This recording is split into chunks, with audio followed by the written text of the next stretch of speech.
बेटा ये हमने एम्पियर सर्कुलर लॉ तो प्रूव कर दिया और अब ध्यान रखिएगा कि एम्पियर सर्कुलर लॉ की 3 एप्लीकेशन होती हैं। पहली एप्लीकेशन है magnetic field of a long straight thin wire. ठीक है, अब देखो लॉन्ग स्ट्रेट थिन वायर की जो मैग्नेटिक फील्ड हमें निकालनी है वो हम देखिए बायो सेवर्ट लॉ से निकाल चुके हैं पहले, है ना। देखिए ना, हमने जो डेरिवेशन आपको भी दिखाया पिछले टर्न पे, ये देखिए लॉन्ग स्ट्रेट वायर की हम मैग्नेटिक फील्ड जो है, लेकिन ये हमने कैसे निकाली है, बायो सेवर्ट लॉ से। और अब जो हम करेंगे वो होगी बाई एम्पियर लॉ। क्यों? क्योंकि अब हम application of ampere circular law पढ़ रहे हैं। तो एग्ज़ाम में अगर आता है तो ध्यान रखिएगा कि अगर आपसे कहा जाता है कि define ampere circular law and find the magnetic field of a long straight thin wire, तो आप एम्पियर सर्कुलर लॉ से करोगे। ठीक है, और अलग से अगर क्वेश्चन आता है कि लॉन्ग स्ट्रेट वायर की जो है आप निकालिए मैग्नेटिक फील्ड, तो बायो सेवर्ट लॉ से करोगे। ओके, तो वैसे तो इसका ये आता नहीं है, ये इम्पॉर्टेंट नहीं है एम्पियर सर्कुलर लॉ से। ठीक है, और बायो सेवर्ट लॉ से ही ज़्यादातर आता है, लेकिन एम्पियर सर्कुलर लॉ से कैसे करोगे, by Ampere law. Ampere law होता क्या है, integration of B D L equal to mu naught I. तो एल एच एस अगर हम देखें, बी डी एल, बी बाहर आ गया, डी एल अंदर आ गया, डी एल कितना होता है 2 पाई आर होगा लाइन इंटीग्रल। ठीक है, तो B 2 pi R equal to mu naught I, तो B equal to mu naught upon 2 pi I upon R, बस प्रूफ हो गया। यही मैग्नेटिक फील्ड होती है। ठीक है, अब एक वायर के द्वारा। अब देखिए दूसरी एप्लीकेशन है magnetic field of long straight solenoid. Solenoid क्या होता है, सोलेनॉइड होता है कि अगर हम दफ्ती का एक रोल ले लें इस तरह से, जैसे आपने देखा होगा सिल्वर फॉइल जब ख़त्म हो जाती है तो उसके अंदर एक दफ्ती का रोल इस तरह निकलता है, और उस रोल के ऊपर अगर हम वायर के ऐसे लपेट दें वायर को, तो ये जो संरचना बनती है, ये जो बनता है, इसको हम बोलते हैं सोलेनॉइड। ओके, तो ये जो हमारा ये लाइनें हमने दिखाई हैं ये हमारा सोलेनॉइड है। ठीक, और ये एप्लीकेशन है कि magnetic field of long straight solenoid, इस सोलेनॉइड के कारण हमको मैग्नेटिक फील्ड निकालनी है। ओके, मतलब कि ये हमने रख दिया, अब इसमें करंट भी फ्लो होगी। ठीक है, ये देखिए ये करंट की डायरेक्शन है जो एरो हमने दिखाए हैं। ठीक, और ये क्रॉस क्या है, ये मैग्नेटिक फील्ड की डायरेक्शन है। क्रॉस का मतलब है मैग्नेटिक फील्ड की डायरेक्शन अंदर को है। कैसे, हमने आपको राइट हैंड पाम रूल बताया था डायरेक्शन मैग्नेटिक फील्ड की देखने के लिए। हमने क्या कहा था आपसे कि जिस पॉइंट पर आपको मैग्नेटिक फील्ड फाइंड आउट करनी है उस पॉइंट की तरफ हम उंगलियां रखते हैं अपनी। ठीक, तो मान लीजिए हमको ये सोलेनॉइड के बाहर सी डी पर है ना, यहाँ पर आपको मैग्नेटिक फील्ड फाइंड आउट करनी है, तो उंगलियां हमने इसकी तरफ रख ली। ठीक है, और अंगूठा हमारा करंट की तरफ, ये देखिए करंट जा रही है। तो देखो हथेली क्या बताती है मैग्नेटिक फील्ड की डायरेक्शन, हथेली हमारी कहाँ है, अंदर की तरफ। ठीक, तो मैग्नेटिक फील्ड की डायरेक्शन हमारी कहाँ होगी, अंदर की तरफ, और अंदर को हम हमेशा क्रॉस से दिखाते हैं। ओके, फिर अगर मान लीजिए ए बी में अगर हमको बतानी हो मैग्नेटिक फील्ड, तो हम क्या करेंगे, ए बी में बताने के लिए हम देखिए उंगलियां ऐसे रखेंगे, करंट हमारी इधर जा रही तो अंगूठा इधर रहेगा, अब हथेली हमारी कहाँ आ गई, ऊपर को। ठीक है, तो यानी कि मैग्नेटिक फील्ड की डायरेक्शन कहाँ है, ऊपर को। कहाँ पर, ए बी पे। तो इसको हम दिखाएंगे डॉट सिंबल के द्वारा, ऐसे। क्लियर, क्रॉस सिंबल का मैग्नेटिक फील्ड, क्रॉस सिंबल का मतलब मैग्नेटिक फील्ड की डायरेक्शन अंदर, और डॉट का मतलब मैग्नेटिक फील्ड की डायरेक्शन बाहर, यानी हथेली हमारी बाहर को। ओके, ये तो आपको क्लियर हो गया होगा अच्छे से। अब देखिए सबसे पहले ये सोलेनॉइड है हमारा। ठीक, सोलेनॉइड में ये सोलेनॉइड के अंदर ए बी हमने ले लिया पाथ। ठीक, उसके बाद ये एक रेक्टेंगल हमने फॉर्म कर दिया है, ये अंदर हो गया और ये बाहर हो गया। ठीक, अब by Ampere circular law, Ampere circular law B D L equal to mu naught I.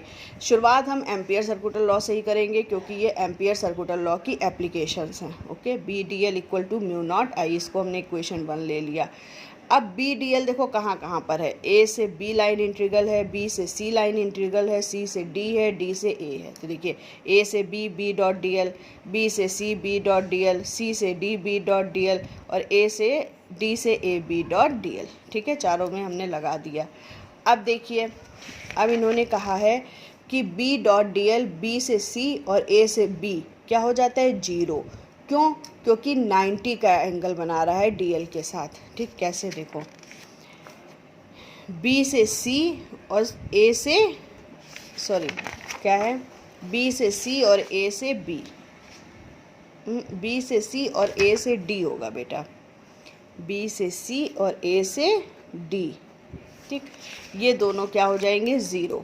B से सी और ए से डी 0 हो जाएंगे। कैसे भाई, बी डी एल को हम क्या लिख सकते हैं, जैसे integration of B D L है तो बी डी एल को हम क्या लिख सकते हैं, B D L cos theta. ठीक, तो बी और डी एल के बीच में एंगल कितना है, देखो बेटा इसकी लाइन इंटीग्रल की डायरेक्शन कहाँ है, ऊपर की तरफ है।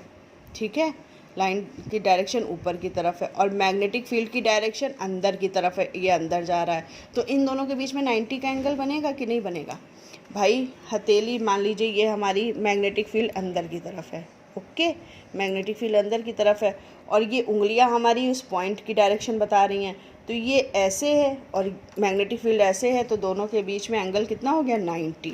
ओके, तो यहाँ पर हमने क्या कर दिया, देखिए because along BC and DA the field B is at right angles to DL। B जो है वो DL के साथ राइट एंगल बना रही है, इसलिए BDL इक्वल टू cos 90 0 हो जाएगा। ओके, C से D भी क्या होगा, 0। क्यों 0 होगा, क्योंकि जो C से D है हमारा वो सोलेनॉइड से काफ़ी दूर है। ये सोलेनॉइड है हमारा, तो ये इससे काफ़ी दूर है, तो दूर होने के कारण यहाँ मैग्नेटिक फील्ड पहुँच नहीं पाएगी, इसलिए 0 हो जाएगा।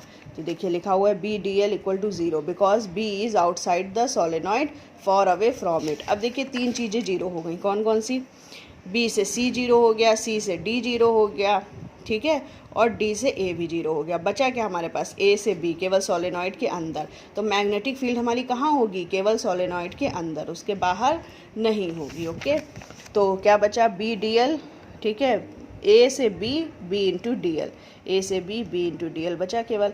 बी हमने बाहर, अब हमने क्या ले लिया, इफ़ द लेंथ ऑफ ए से बी इक्वल टू एक्स, ए से बी तक की लेंथ हमारी कितनी है, एक्स। ठीक है, बी हमने बाहर ले लिया, ए से बी डी एल। अब ए से बी तक की लेंथ हमारी एक्स है, तो इंटीग्रेशन क्या हो जाएगा, बी एक्स, इसको हमने इक्वेशन 2 ले लिया। ठीक, उसके बाद let n be the number of turns per unit length of the solenoid. हमने कहा था ना सोलेनॉइड होता क्या है, इस तरह का एक रोल होता है और उसके ऊपर वायर ऐसे लिपटा रहता है।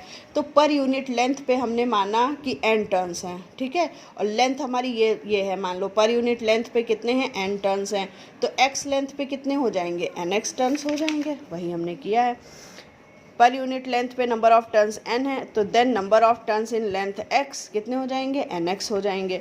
फिर करंट इन ईच टर्न है I नॉट, ईच टर्न में करंट I नॉट है, तो nx टर्न में करंट कितनी हो जाएगी, nx I नॉट, मतलब I equal to nx I naught. इसको हमने इक्वेशन 3 ले लिया। अब फ्रॉम इक्वेशन 1 हमारी क्या थी, Ampere circular law, B D L equal to mu naught I. B D L की वैल्यू फ्रॉम इक्वेशन 2 से देखो हमने क्या निकाली है, बी डी एल की वैल्यू हमने बी एक्स निकाली है, यहाँ पर हमने पुट कर दिया B X equal to mu naught I. ठीक, और इक्वेशन 3 से आई की वैल्यू हमने क्या निकाली है, एन एक्स आई नॉट, आई की जगह पर एन एक्स आई नॉट रख दिया, एक्स और एक्स कैंसिल, तो B equal to mu naught n I naught हो जाएगा। ओके, अब ये तो हमारी जो मैग्नेटिक फील्ड आई है ये हमारी कहाँ है, ये सोलेनॉइड के बिल्कुल सेंटर में, देखो ना सोलेनॉइड के सेंटर में आई है। ओके, ये सोलेनॉइड है, इसके सेंटर में मैग्नेटिक फील्ड आ गई। अब यही मैग्नेटिक फील्ड अगर हमें एंड्स ऑफ लॉन्ग सोलेनॉइड चाहिए हो, मतलब ये सोलेनॉइड के एंड्स पे यहाँ कहीं चाहिए हो, तो ये जो मैग्नेटिक फील्ड होती है इस मैग्नेटिक फील्ड की वो आधी हो जाती है, मतलब कि B इक्वल टू हो जाएगा सेंटर एंड पर mu naught n I not upon 2। Okay, ends पे ये हो जाएगी, क्लियर।